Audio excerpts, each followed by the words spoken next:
Yon, good morning mga kababayan. Pag-usapan natin yung naging pahayag ni Claire Castro, tagapagsalita ng Malacanang.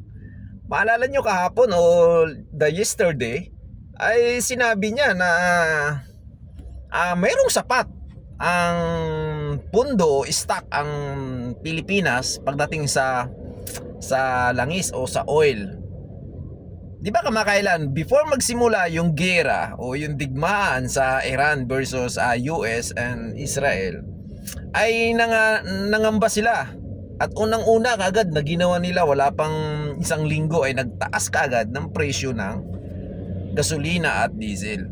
Ngayon, sinasabi na naman nila, wag daw mangamba ang sambayan ng Pilipino dahil yan ay sapat o walang dapat ipangamba nga gawa ng napakadami daw stock yung ating gobyerno at meron daw sapat na pagkukunan na produkto ng langis.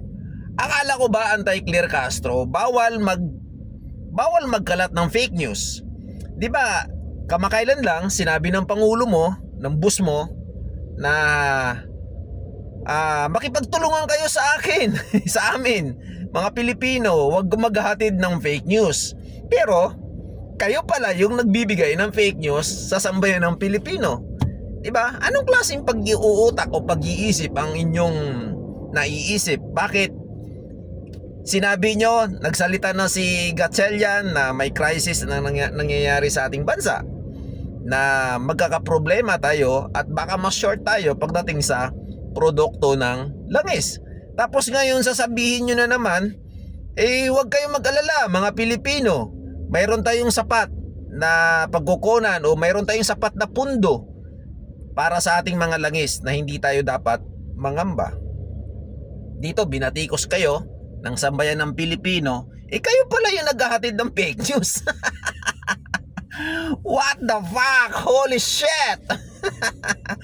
Kaya sa mga loyalista ni BBM, hindi ko malaman kung nauuto pa ba kayo o talagang idolize nyo siya dahil siguro nakikinabang kayo sa kanyang mga adhikain. Ang dami niyang ipinangako, puro lahat budol. Budol lahat, karamihan budol. Ano ba yung mga pinangako niya? Naalala niyo yung binagyo ang Cebu? Bibigyan niya ng tag 5,000. Ano pa? Pinangako niya na tag 20 kilo ang bigas. Hindi naman natupad. Come on. Ano pa? Ang dami niyang ipinangako, mga kababayan. Hanggang ngayon walang nangyari, 'di ba? Binigyan niya ng ayuda yung mga tricycle.